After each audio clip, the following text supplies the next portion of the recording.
since we have rolled a 20-sided dice, we have been delving through dungeons, crawling through catacombs, and trashing our way through tunnels. You all loved the last video that we did on the dungeons that exist around the corner and in real life, and I thought we would run it back and talk about the dungeons that surround us. Hello everybody, my name is Kyle and you're watching Desks and Dorks. We make historically themed role-playing game content. And if you want to help us and you want to support the stuff that we do, you like the work that we do, a couple of things. Our Patreon is the best way to do so. For $10 a month, you get your name in the credits, early access to content like this, and a unique role-playing game you won't find anywhere else. Not an expansion, not derivative content, something brand new and unique that is just for patrons. This month, we're doing 3 index card RPGs, all about Appalachia and the horror and folklore of that region, which I think is a pretty sweet deal for only $10. If you want PDFs of our games, you can go to our storefront on itch.io. That QR code will take you there, as with the link in the description below. And if you want physical copies of our games, you can get them from Tabletop Bookshelf, Indie Press Revolution, and Exalted Funeral. With that out of the way, what are we going to cover? The dungeons that exist in real life, frankly, how to use them in our games, what makes a compelling dungeon, and examples. This video truly only exists because you fine people decided that I didn't have enough examples or enough things about real life dungeons that you could find, and so I decided to run it back and we would talk about the kinds of dungeons or dungeon-like spaces that you would encounter in the real world and throughout history. And what better place for us to start than the shopping mall? If you're of a certain persuasion, like I am, you probably grew up in a space kind of like this one. I grew up pretty poor, and for us, window shopping was its own reward. And as a kid with not a lot of money, but a lot of time, this was a great place to kill a couple hours,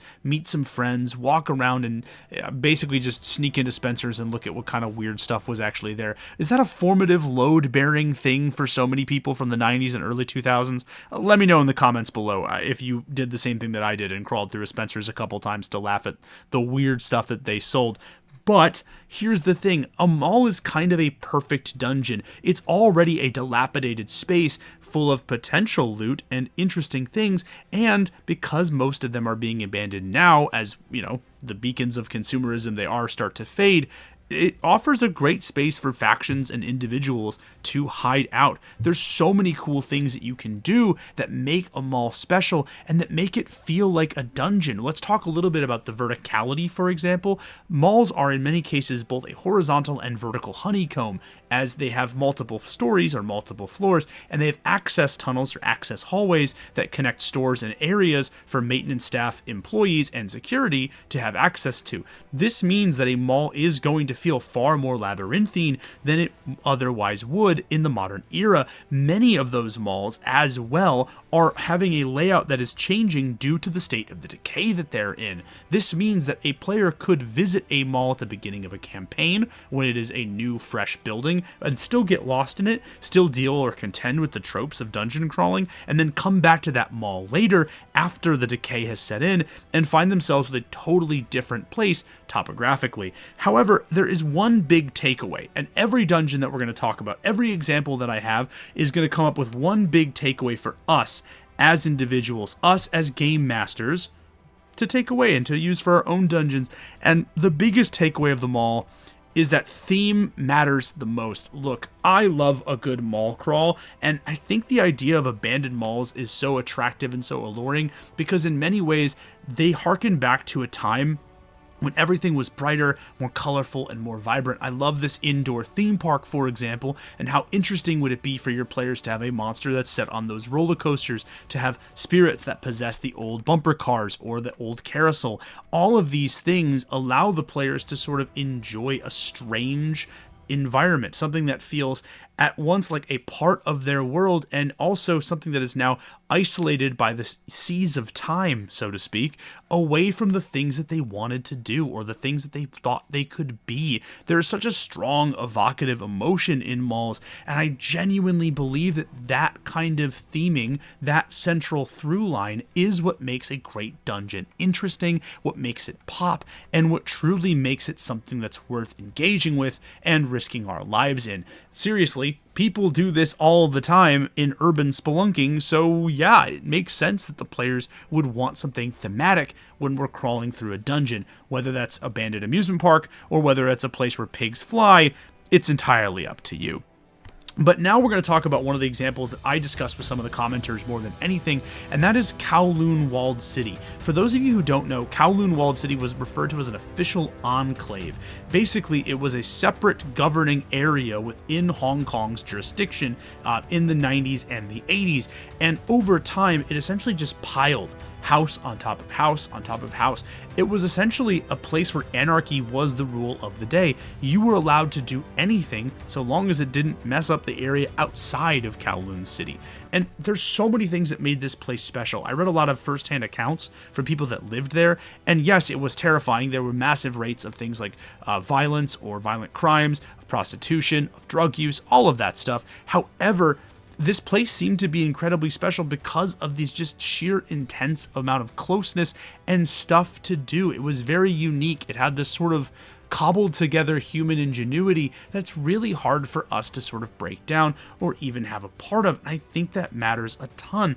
But really though, if there's one big takeaway from a place like Kowloon City, I think it's its verticality. As dungeon designers, we often think of the spaces our players engage in as being two-dimensional. I've seen this all the time, whether I'm crawling through Patreon maps or looking at dungeons that people submit to me.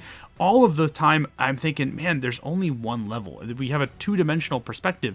Now, I get, and part of that is we're making maps for a tabletop game, but also I think it'd be neat to think about the verticality of a place like this. There's so much that goes on in a place like Kowloon City that has that sort of verticality. Those residents would have to change and alter the trajectory of their lives in order to make this place work for them in some really compelling ways.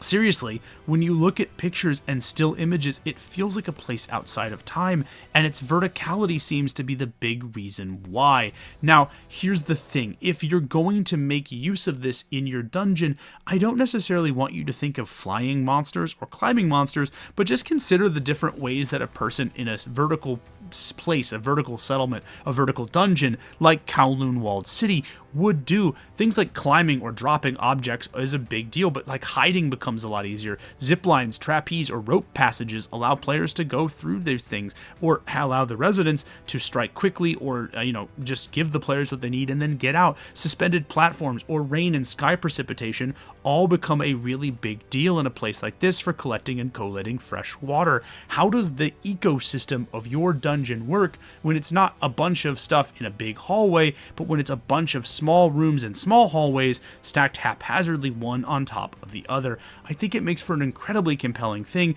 and if you're going to make some dungeons that are bizarre, interesting, and will last with your players long after they've stepped away from your table, verticality is an important thing to consider.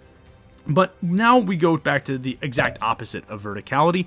Let's look at the cramped, the sewer, the cistern, the place that is kind of bog standard for your old-fashioned fantasy role-playing game. I mean, how many of you have had your player characters crawl through a space just like this, except that the still images that I'm showing you right now aren't the subject of myth. They're not even part of a movie.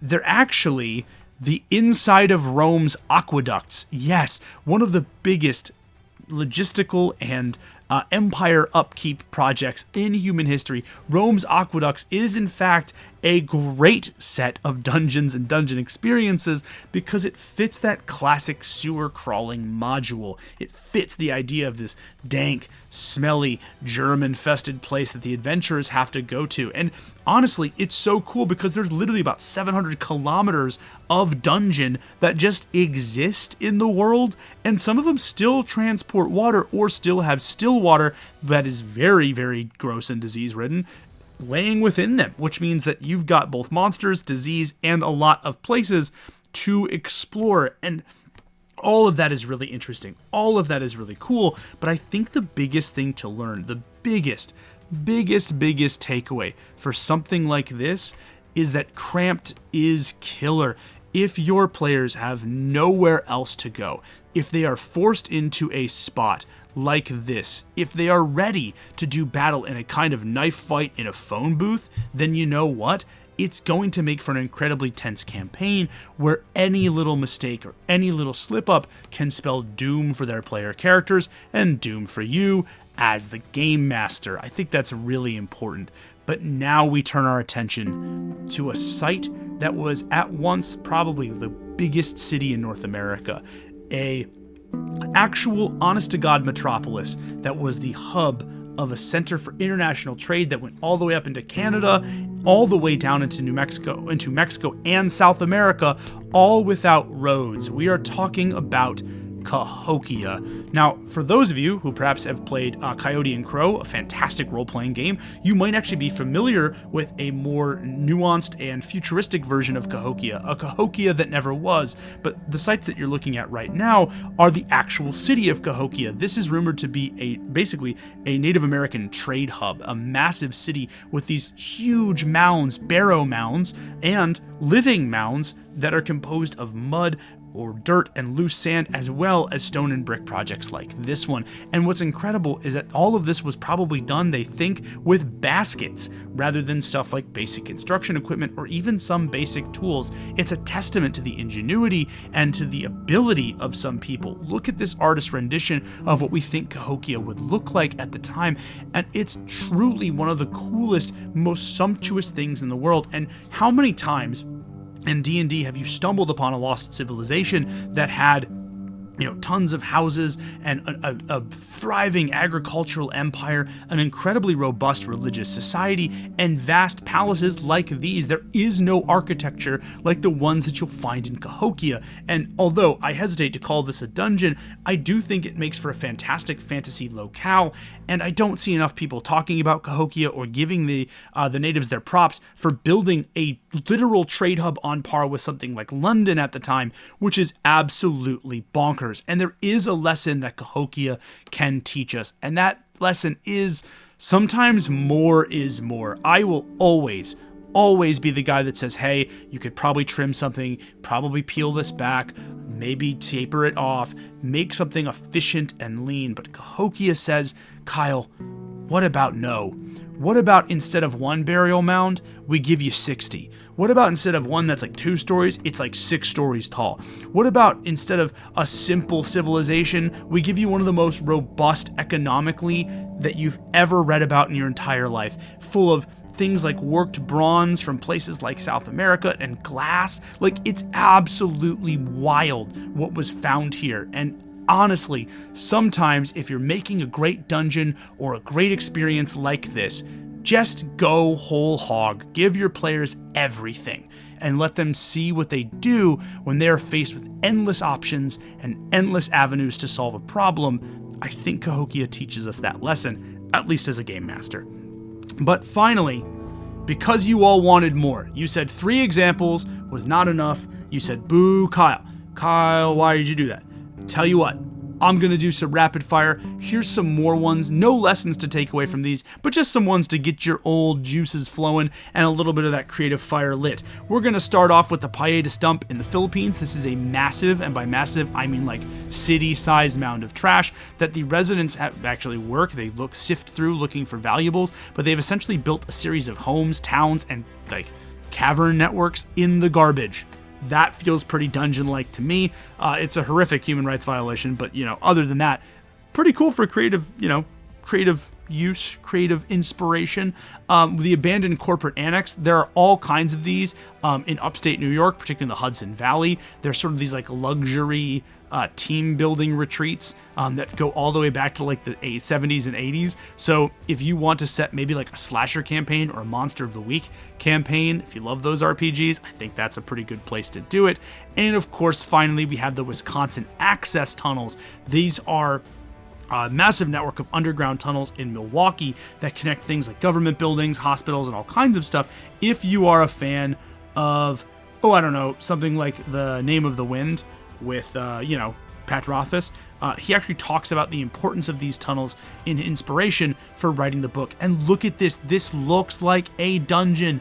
It's amazing. And with that, my friends, that is the end of our video today. I do hope you enjoyed this one. I do love getting to talk about some real-life examples of dungeons or dungeon-adjacent things, which I think is pretty cool. If you want to back the Patreon's right there. Again, RPG every month, name in the credits, early access to content. Could be kind of cool. You can also, of course, get PDFs, itch.io, great place to do it. And you can get physical copies, Tabletop Bookshelf, Indie Press Revolution, Exalted Funeral, all of those places. But before we leave, I want to give a shout out to our amazing patrons for whom all of this is just, it's so appreciated. Without you guys, this would not be possible. So thank you massively to our friends Dionysus, Chris Bates, Agile Monk, and Aiden Delaney. You guys make all of this possible. So thank you to our patrons, and thank you to you for watching. I'm Kyle Lott for Desks and Dorks. You've been absolutely amazing. Now I'll see you in the next one. Peace.